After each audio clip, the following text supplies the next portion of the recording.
They are not bandits, they are terrorists. It's high time we give them the right. They are terrorists because they are destabilizing Nigeria. The effrontery for them to even display, I think that is the one that is very strange for me. They are shooking that thing in our face. How can bandits be doing it?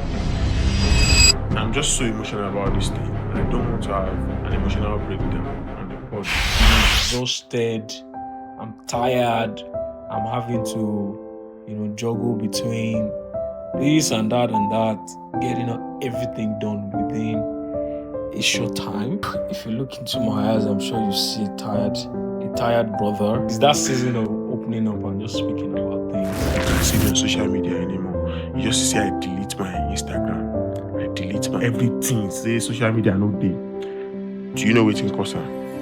Those are the signs. I'm now a billionaire. Do not look at another man's watch to tell you. One day things didn't feel the same. I felt myself drifting away and my feelings began to wane. Super elated to be back again. Super elated. I mean, so much going on, but we thank God for life, man. I mean, I count myself one of the luckiest beings alive. I don't know about you. You said one of the luckiest. I'm very stingy with that. I always say I'm the luckiest. Oh, amazing. Amazing. Welcome to another episode of 2Gs in a pod. I mean, every edition has just, every episode we put out has just been interesting. I mean, looking at what the people have done with engagement, the comments, the shares. I mean, we are more than overwhelmed. And knowing that this is just the start. Are we, or do we want more? Knowing that this is just a start, we do want more. I mean, first of all, big shout out to everyone who is engaging our content, and big shout out to those who are engaging, who are watching and not saying anything. In the last couple of weeks, I've received phone calls, people calling like, you guys are doing well with your podcast. You know what? Bring a guest on your show. Another person says, you guys are really doing well. I've been like, how'd you guys? And then a couple of people have also, chipped in, one or two, like, nice. You guys talked about postpartum. You guys talked about, why are you having, just guys talking about, and I'm like, okay, interesting. People are actually watching. So another reason why we're doing this again for you, so you can watch again. I mean, yeah, we really appreciate everybody watching us. We do not take it for granted. And speaking of that, big shout out to Uncle P, because it was in our last episode and I really enjoyed that conversation. And for the people calling you saying, well, we're speaking about postpartum, I mean, I always say it's two people in that boat, because I feel like women are sensitized enough about, not like enough, I don't want to use the word enough, but they know what it is. But we were only speaking about it from a place of concern and how we feel like men can actually do better. Do you get me? Because I feel like it is a one-sided conversation if women go for antenatal and they are telling them about all of these things, but the men are not being told what to do and how to deal with these situations. Do you get? So we really appreciate everybody's input and the advices, the ideas that has been given to us. We do not take it for granted. So just like Seun said, welcome to another episode of 2Gs in a pod. If you look into my eyes, I'm sure you see a tired brother who's it's that season of opening up and just speaking about things. Yeah, it is men's mental health month, is it? I'm exhausted. I'm tired. I'm having to, juggle between this and that, getting everything done within a short time. Breaking news. There is no chance for you to give up. So, no matter what you are going through. So I'll just share a quote from Jim Rohn, the late Jim Rohn. He says, work hard on yourself more than you do on your job. Like, if you work hard on yourself, you stand the chance of making a fortune. But You if stand a chance, of making a fortune. definitely. But if you work hard on your job, And you leave yourself out of it. I mean, your pay rise, yeah. How, do you Maybe know the crazy thing? once Do you in know how 5 much they years. add to your salary every year? That's what I'm saying. That's what I'm saying. Like, so, I mean, the first time I came in contact with that quote, it hit me so, like, work hard on yourself, mother. And I mean, the opportunities are limitless. They're endless. If you work hard on yourself. I mean, I remember that time. All I wanted to be was a public speaker, and I just woke up one day and like, I can do this. I can do this. And before you knew, forces of the world started bringing to me, speaking engagements. I started speaking in front of, professors, lecturers that taught me, and even other professors that I was looking up to. I mean, all by, just positioning myself as a public speaker. Yeah. And then, at the time I said, I want to jump into being a master of ceremony. And then again, boom, forces of the world came Just together give you that again. chance again. And then I found myself, speaking here and there, getting paid for a few gigs. And I'm like, okay, I mean, you can actually be anything. Anything you dream and you put your mind to and Yeah. you work hard towards it. I mean, we always say it. Hard work beats talent, because as long as if you decide to work hard, you can always do anything. I think I was telling you, which day was it, yesterday or 2 days ago, that I was telling you that if somebody comes to this life with a talent, maybe something it looks like it is inborn. They grew up knowing how to do it, like naturally, without having to pay attention to it, effortlessly. Do you get? But when you go and learn that thing, it is not maybe considered a talent for you. It is considered a skill. Do you get me? And sometimes, if you put and you dedicate yourself to your skill as much as possible, you can actually beat somebody with talent. I'm not saying talented people also work hard, definitely, because they need to work hard to maintain. You need to update yourself and know the new things, the things in vogue and all of that. I mean, listening to you talk about that, I was just already thinking for the football fans. I'm sure, the first example is Pele and Maradona, Messi, Ronaldo. I think Messi Ronaldo is the best one. Everybody says it comes too easy for Messi, Yeah, whilst Ronaldo had to literally, work like hard, work extra, train, hard, work yeah. extra, do a lot of things extra just to be in that shape.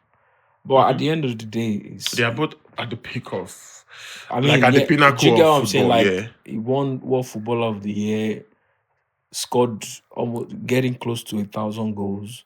I mean, you can't take away from that. Ronaldo is an example of somebody who really worked hard. Yeah, to own his skills and also, get better at his job. but I think there's a bit of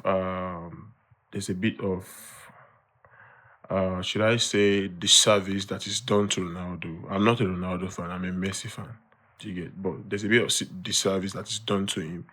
He's actually talented, but I feel like over time, he just kind of discovered the end goal of playing a football game is to score goals. Before, he used to be an entertainer, with all the flicks and all of that when he was younger. I remember when he signed to Manchester United. Do you get? It was a friendly match between, was it Benfica?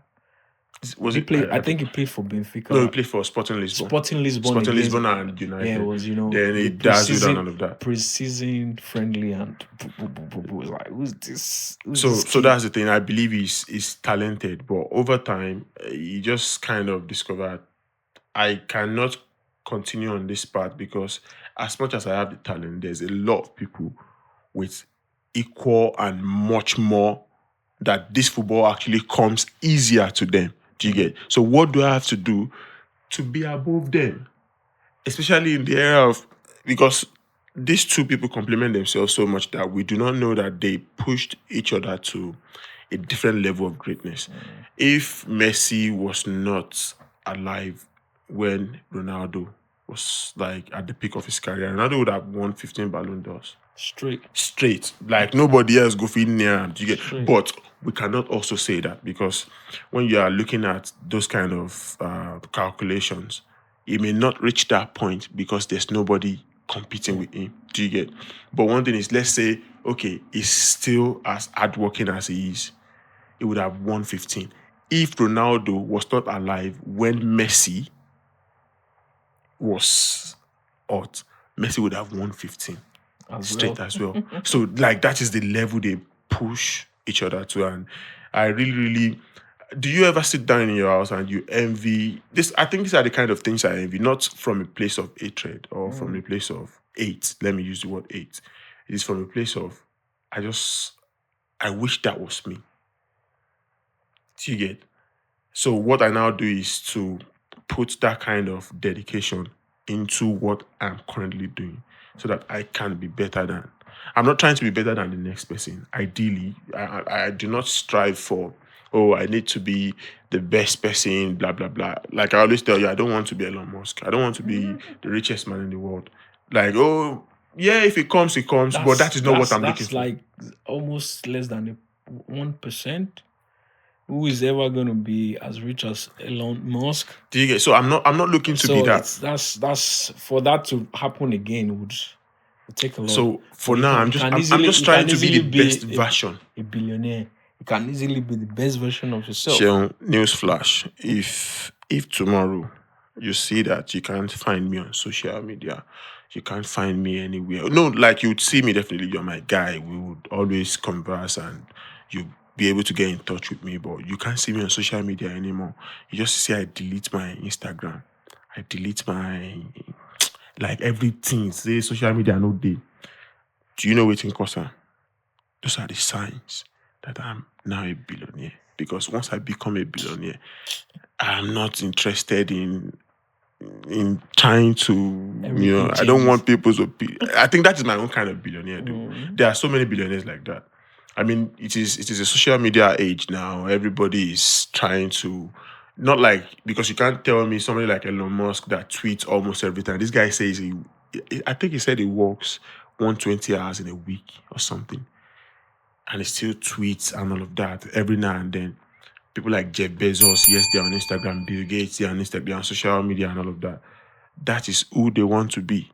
Somebody like me with a net worth of 50 billion in pounds. I'm not talking naira. I'm talking stable currency now. I'm talking pounds or dollars. Trust me, I would disappear, go one countryside. I will forget technology. Good luck to everybody. Because I know that my money is working already. My money is working for me. What I just need to do is to live my life in peace. And I would actually ration myself and say, if I live until 100, this is how much I'm going to spend. The rest of the money, good luck to my children. Whatever you people choose to do with it. Because, Baba, I don't come this life to the chase. I mean, I love taking risk. Trust me. That does not mean I like taking risk. But I did not come to this life to now spend my life chasing money all the time. So if I have the money, I'm off. Nobody will know where I did. I will just enjoy myself. They appear once in you go to see me for our things. Do you get? But now the science bit. I just they tell you now I already job it down. You heard him live. I mean, if you know him personally, these are hints. Write it down. Just in case you don't see him, just know he's already hit that pinnacle of wealth. Anyway, I was just thinking in the course of the week, and I just was reflecting on the journey and how people in my category, my peers, my friends, everybody seemed to be growing in their respective industry. And I'm like, do you know what? I'm just actually one call away to all of these guys. That's the beauty. Like, just one call. That's the beauty. And the same way some actually perceive me like, okay, this guy is also doing his thing. He's held on to his space for quite a while. He's been talking mental health. He's been hosting events, bringing together, intellectuals and trying to, he's done a lot of things. And sorry, I was just sharing with a friend, like, I'm planning this event and I need this and I need this and I need this. And I was like, you've actually been doing this for a while. And the fact that you're thinking about it now just means that you're sealing that your space, like you own it. I was like, okay. And I said, can I we're even talking about who to bring on board as one of our guests. And interestingly, it was like, just go ahead with what you're doing. When the time is right, like, you're going to even get a bigger person to join this conversation. And I'm like, okay, that's actually very possible. Yeah. But that takes me to, the way we think about ourselves sometimes. We underestimate our capacity, underestimate our potentials. That's true. A lot of us have done massive things in the past, but we still have that doubt. Do you think it is doubt? I think first, there's an element of doubt. There's fear of losing, fear of failing. There's also, a couple of other things. I don't have the funds. I don't have the people. I don't have the network. But the truth is, sometimes when you get started, there's a way things play out. Yeah. But yeah, speaking of underestimating ourselves, this is me looking at men who are out there, they've worked so hard, they're working so hard, but still have those doubts every day, like, can I do this? Who am I? Whereas there are people who believe in them saying, I've always known this guy can do this. In fact, there's nothing you can do that they will be surprised because they believe you can actually do anything. I think that is how unfair life is. And when I say unfair in quotes, I'm not saying life is. I just feel like if only we know what people think about us, maybe that would give us much more insight to be able to make these decisions and know more people are actually rooting for me.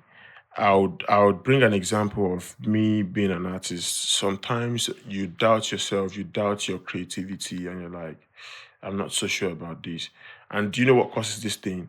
There's this validation sometimes that we seek that we maybe do not get, but those validations are actually there. So this example I'm bringing to you. When I look at artists, maybe you post your content, and that thing is worrisome. When you post your content, and regardless of the reach, what you need the most are the engagements. Do you get? Even though your post is shown to 1 million people, I've seen it. That does not translate to streams for you and all of that. But let's say you're even getting the streams. But how many people kind of get that kind of numbers? Now, when people now get, if somebody posts a content now and they see 1,000 people only viewed the post, only 1,000 people viewed the post, they are worried. They're like, oh my, this post is not doing fine. But sometimes I ask myself, do you know what 1,000 people is? If they put you in the middle of 1,000 people and they ask you to escape, can you escape? This reminds me of a post Gary V did one time on Instagram, and it was like, if you just about content, if you post and you have 10 people like your post, your content, Yeah. and then obviously 1, 2, 3, 4, 5, 6, 7, 7, 8, 9, 10. and you're like 10 people. Do you know what that means? You should pat yourself on the back. Do you know what that and means? And then you put another content out and 100 people like it. Do you know what 100 people? 1, 2, 3, 4, 5, 6, 7, 8, 9, 10. 1, 2, that's Baba, in 10 places. I've come to a conclusion like this. If I start touring, any day I decide to start touring, if in every city in the UK, what I'm able to get is 100 people in an enclosed space, or sometimes even 50, to listen to me, it is much more than you. It is not everybody that will go to London and sell out O2. Go to Box Park in Croydon, and it is just 100 people that are listening to you. But what 100 people are is a lot. But we just kind of downplay that because that's why I said it is unfair, because we cannot see what people think of us. We cannot see how magnificent we are in people's mind, actually. And I think that is part of the game. Do you get me? Because if you are able to see it, maybe you are going to be filled with pride, knowing that 1,000 people think I'm magnificent, 1,000 people think I'm amazing. Maybe some of us will be filled with pride. That's why we do not know. But my concern is this is causing a lot of people to throw in the towel too early. Because there's that, comparison going on. Oh, this person is having 1,000 likes. I'm having just 10. And, always wanting to catch up. At some point, you feel like you're tired. So now that's the problem. So this is just one angle to it. And my worry is that the adverse effect of you dropping out from a race that you qualify to be in, just because you think somebody's faster than you at a particular time. Shane, why do you think our forefathers started saying, do not look at another man's watch to tell your time? And I think it goes to show that you should not do something because you are competing with other people, or because you want to be like them, or you want to be better than them. You should do things because you love to do it, because you enjoy doing it. Because if you enjoy doing something, you do not care about whatever it is. So you would not decide to throw in the towel easily. Do you get me? Have you seen all these memes and videos where somebody is digging, is so close to getting to the diamond, and it gives up? Yeah. And somebody else will just pick up from that position, and what you have worked at for a long time, and somebody else will repeat. Look at us now. On the day we started, on the first post we made, I think we had like 1,000 plus, like in the number of viewers that saw it on Instagram and all of that. But that did not translate to the number of followership. Do you get? I think right now we probably have like 35 followers on Instagram. On TikTok, maybe about the same. And on YouTube, maybe 14 subscribers. Do you think if we now give up now and somebody else picks up on that, let's say, okay, we do it for like 2 years, and at the end of 2 years, what we have is 1,000 followers across board. If we give up, somebody else will just pick up on that. Because the people that made it before us, I'm not comparing us to them. The people that we should do this because we enjoy it. Not because, somebody was able to eat 10,000 followers in 2 months. Yes, they were able to, and that's fine. I'm happy for them. But that does not mean we should now throw in the... Because when you do that to yourself, then you should not have started in the first place. See, my mom, my grandma, they would always say one thing. What is worth doing at all is worth doing well. Do it because you enjoy it. Do it because you like doing it. Don't do it because you are waiting for... validation is good. Trust me. I'm not taking anything away from when we get validated, we enjoy it. It makes it easier. But trust me, when you are not doing it for the validation, and you're just doing it because you enjoy it, I don't think you throw in the towel easily. But a lot of people are doing it because I want validation. I want girls. I know people who started music because they wanted girls. Can you imagine how... I'm sorry, because sometimes how smart they are, because you are doing music because you've seen the lifestyle that somebody like Wiz is living, or David, or let's say of recent Ashake and the new boys and all of that, and that's why you're doing it. No, that should not be the reason. The reason you should be doing it is because you enjoy it. It's because it is something you want to do for the rest of your life if they are not even paying you for it. Wale, I mean, there's always that part where we speak of the ideal and the reality. Yeah, there's I always mean, going to be absolute and relative. Yeah. considering people who have invested time, resources, Mm-hmm. lost personal funds into projects that they anticipated was going to be, lead to some sort of So they had anticipated success. returns. They had, people critiquing their work and them having to stand up to say, you know what, I believe in this thing, I'm going to make it work. Mhm. Whereas, there's a set date and time for them to hit, that success point. But I mean, all of this playing out at the same time, and then you're trying to be a man, take care of the home, trying to be a man, pay your house rent, trying to be a man, Seun, get some good education. I don't want you to go there. Trying to be a man is difficult. Trying to be human is difficult in general. So I mean, we're just looking at it from the context of a man Okay. and the struggles of a man. Okay. Now you talked about do what you love, do what just very recently I think a lot of people are coming to realize now do what you love can actually mean working 7 straight days a week. 100%. Walking around the clock.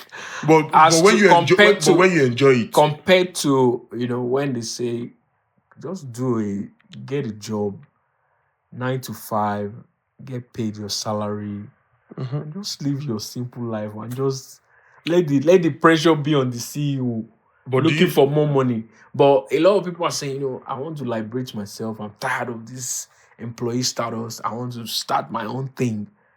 And a lot of people, nobody tells them, you might lose your money. Your first year, first year in business can cost you all your savings. Can you rephrase that? You will lose your money.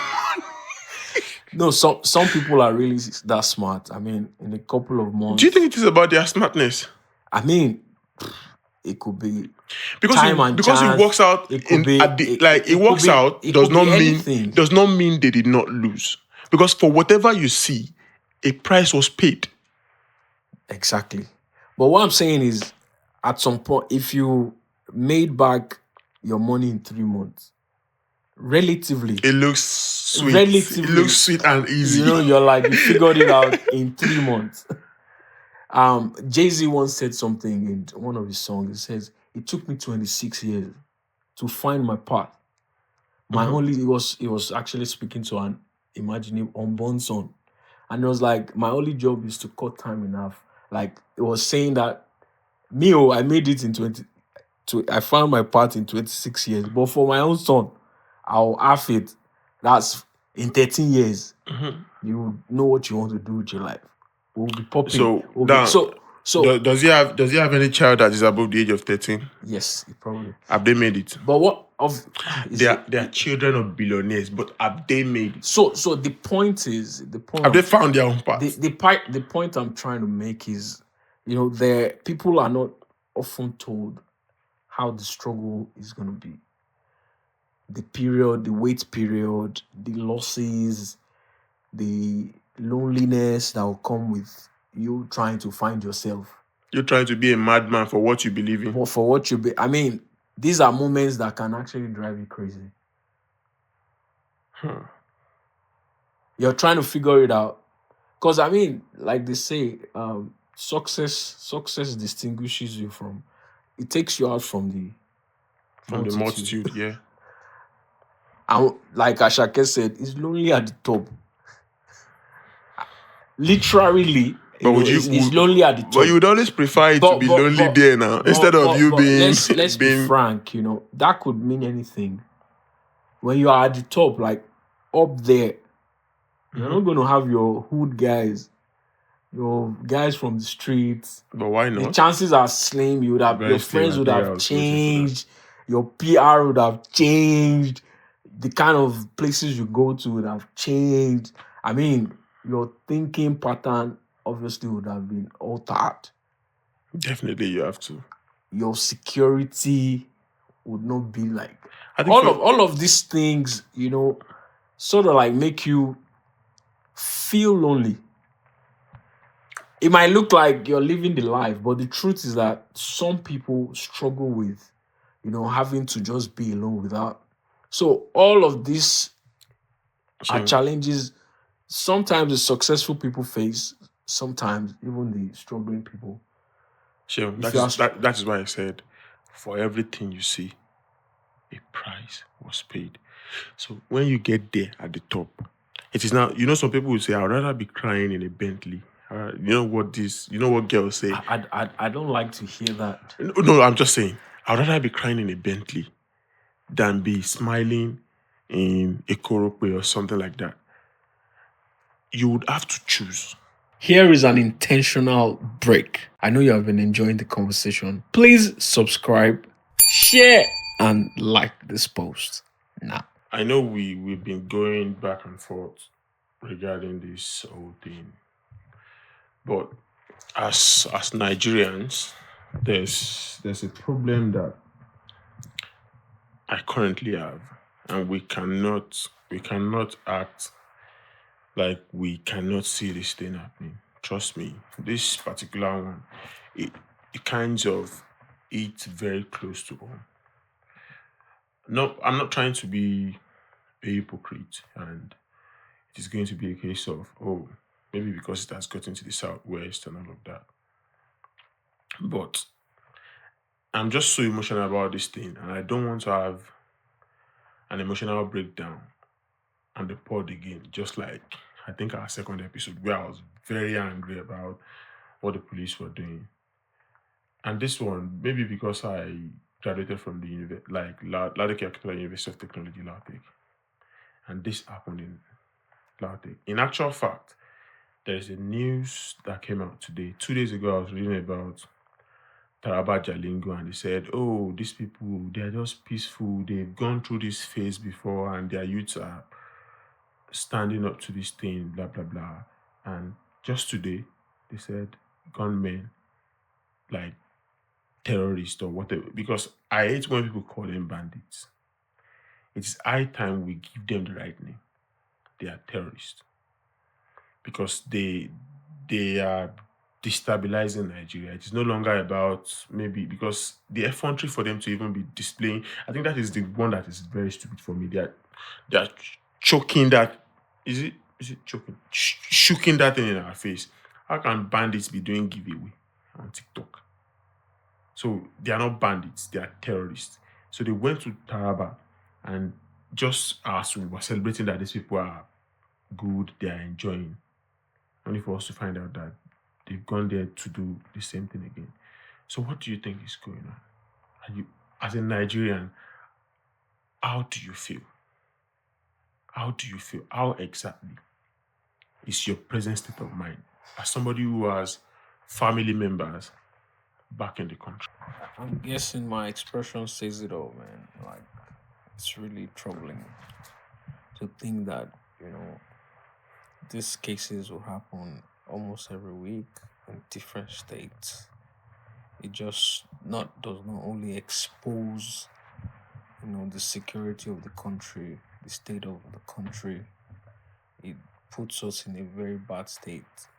That we've left, security matters unattended to, or we have underinvested in security for too long. It's really sad that, these guys are on TikTok. These guys are having to do this almost every week. And I was listening to somebody say people are involved. The people involved are probably politicians. And I mean, I don't know where she got Those that. those are speculations. There are speculations, but I'm saying she believes that there's enough evidence. There's enough. I mean, Data. it says the bankers can put trackers on the money, find their locations, but Like on all of cash. yeah, because they were displaying loads of cash in one of the videos, and I mean, all of these things are not happening. The banks are not branding the money with their regular branded what do you call it, Oh, I get what you're saying because if we look at it actually, if they pay these terrorists, they pay them, the banks can actually note that this money is being paid to these people and this particular serial number from this serial number to this serial number is this. Because it is actually a very good point. We need to wonder how do they now convert that cash to money that they use in buying a lot of things, maybe ammunition and all that. Because the Oyo State House of Assembly, the speaker for the Oyo State House of Assembly, is like an egbon of mine, Debo Ogundoyin. It came out like a couple of hours ago saying what they are demanding is money, ammunitions, and they are also demanding that policies or laws that will be made in the future in Nigeria should regard some things. Can you believe how like the kind of effrontery that these people actually have? I mean, they understand the country. They know what we have as strength and they know where the They did weakness. SWOT analysis. They've done all of that. Like, I'll tell you, because I mean, if for instance, it was the last time was I think the former minister's sister and two sons, Oh, and then how do you do this Adelabu, and yeah. then escape? Like you drive But off But if I don't, whatever. have you lived in Ibadan before? The place that one happened is shocking because Elewura area of like Ibadan is around Challenge. Challenge is the focal point of Ibadan. I'm not saying it is the biggest area or whatever, but if you come into Ibadan like this after toll gate, you are literally going into Challenge. So you can imagine how there's no forests or anything. You can imagine how populous, and you can imagine the kind of traffic for them to have been able to escape. God. I mean, a lot of people have been shouting security, and we just Are we asking for too much? we just thought or assumed, we are secured. Do you think as Or we Nigerians? think, people are so poor they won't think of, trying to, I don't know. We are where we are now because obviously we didn't take security seriously. Even if we did, I mean, look at how exposed we are now, and almost we can't respond. Do you think we are in asking? real time. Do you think we're asking for too much? I wouldn't say. I mean, security is a big deal in every country. It should be a basic thing that the government actually Yeah. owes us, because this thing that politicians do where they go, oh, I'm campaigning to shaking the cock in the corn to be your ordinary local government chairman, and the next thing they are promising you is I'm going to drill 5 boreholes, and I'm like, why are we so backward?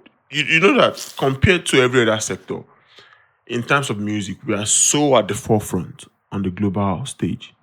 In terms of even our knowledge of what we know, but as a people, collectively, in terms of democracy and how we practice democracy, we are so backward. It looks like we are in the Stone Age, when every other democracy is literally like 100 or 1,000 years ahead of us. Because why would a governor or somebody be campaigning and the next thing they are saying is I will do road? Like, are you mad? You do road for who? Is that not you owe us that one? We are paying tax. You are getting money. You're getting allocation from the federal government or whatever for whatever it is. So you are promising us for what is our own right. You are literally a caretaker. You're supposed to manage this thing, but they will be saying, I'll do this for you, as if they are doing us a favor. And we cannot continue to just say, because I don't want to be tribalistic about this thing. But there's a need for a wake-up call, especially for the Southwest.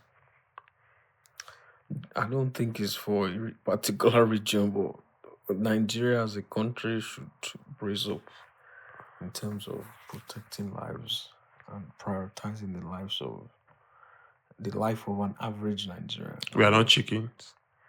Do you know the funniest thing? Have you seen this video where the FCT minister was speaking about cows roaming the street of Abuja, our federal capital territory? Imagine cows being on the street of London, do you get? Or in Washington, D.C., do you get?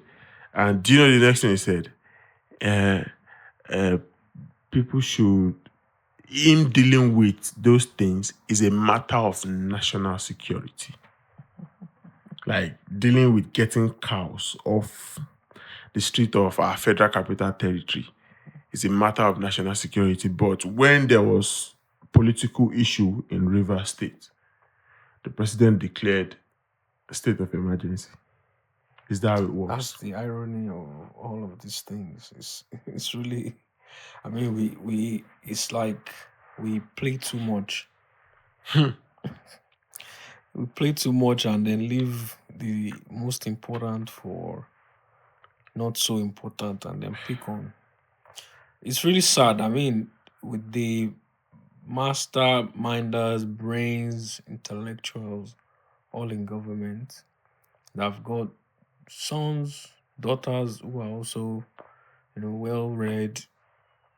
Well, you still It find feels like a cycle, though. I feel like it feels like a cycle because I think the easiest thing that they could have done for Nigerians or for us as Nigerians is that give us security, give us electricity, give us education, give us good health care, and we'll be fine. I mean, this is a very emotional thing to speak about. So I totally understand how we are feeling right now because I'm constantly worried about my family, and I believe you would also be any Nigerian outside it, because the next thing is you're worried about if your brother or your sister or your mom, your dad, your whoever steps out and so you're planning for ransom money that I do not have. May God not allow bad thing happen to us. It is just tiring. So on that on note, this. I think before we just go, let's touch on community support. okay. Let's talk on encouraging each other in this tough time. I mean, sometimes the least we can do is check on each other, support one another emotionally. Hopefully we'll be able to do that because I believe Nigerians we are too classist. Classism exists between us, and there's this need for when somebody says they are suffering, we always want to be like, I'm suffering more than you. Which is a wrong approach, Very, very wrong. very insensitive. I mean, if you ever have to listen to somebody speak from such point, saying, I'm suffering, that's an avenue for you to pay attention and just listen. It's not a case of comparison of who's suffering. Who's suffering the most? That's not. But that's what we do. Yeah. And listen in whatever capacity. If it's just to listen. If you need to support in any way, financially, emotionally. It's not even everything that is financial. Most, signpost to a service or an individual you think has capacity to do it. I mean, can I ask you, do we have that resource in Nigeria where if somebody is struggling, you can signpost them to resources that would help them or organizations that would help them, just like we have in this country? I mean, many times people don't know it's called signposting, but I think we do it. Oh, there's one doctor somewhere. There's one man that does this. He can help you. I mean, those are. It looks like I'm just people talking about signpost, but I mean, it's whether we have it this structured maybe in not. comparison to where you live currently. I don't think so. I lived in Lagos. I'm sure there are a lot of people, a lot of organizations were supporting people. Sickle cell.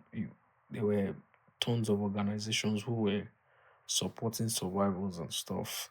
I mean, in other areas as well. But I don't know. It's not the same. It's really troubling. I mean, an average Nigerian now is suffering 10 times compared to what it used to be, and there's no sign of There's no light at the end of the tunnel. the everywhere. There's clashing reports. Nigeria is on good grounds. Nigeria is doing well in terms of macroeconomics, but the real The micro is the the real macro looks fine, yeah, Abi, the but the real micro issue is is that it's not reflecting in the daily lives of people, and that's really troubling. I mean, people in the diaspora know how much they send back home. it makes it even harder for us. I That mean, is one thing. Do you know that it actually makes yeah, it harder for us? Because you have tons of people that you genuinely know they need support. How much can you really do from your one source of income? your own one source of income, Just one and not source. just that, even on the economic side, foreign businesses would not want to establish in an unsecured state. That is one thing I know. If I don't know anything about economics at all, they would not want to. I mean, I don't know. It's really sad. This was not the intent to end this episode in this very high emotional state. I mean, It's crazy. our voices are lowering down. We can't even speak up again. It feels like we are drained. We are tired. Yeah, tired and Okay. unhappy. You can tell. Well, thanks again for listening. Thanks for those that are going to share, and thanks to everyone that will be liking, commenting on our conversations, our reels, our We posts want on to know what they TikTok. think as well. Yeah, I mean, share your thoughts. Let us know. We're open to corrections. We're open to new suggestions. If you think you have a special guest that should be on this, should be on Being our Tuji's in be the in our pod, DM yeah, you can drop us a message. We'll be glad to respond. And to call it a day, on that thanks. episode. Like I would always say, for my people in Nigeria, please stay safe. Don't go out without telling people where you are going to. Anywhere you are going to, if you can, try to link your devices to another person's device so that your location is being tracked. This is not the time to say, I don't want somebody to know where I'm going. Please, I'm begging you with the name of God. Let people know where you are going. Don't just walk about anyhow, because nobody is safe anywhere. Because at this point, these people only care about the 2027 elections. But please, let us look out for each other. And if you see something happening in your neighborhood, if something feels unnatural or it feels out of place, please call the security agencies that you can call. At least call the police. We don't know what they can do to help us, but please just call them. And please, the youngins, people like me, people that we are younger, please let us try to be responsible. This is not the time to be, I don't want my parents to know where I'm going. I beg. Now, I beg. Stay safe and stay jiggy. One day things didn't feel the same. I felt myself drifting away, my feelings began to wane.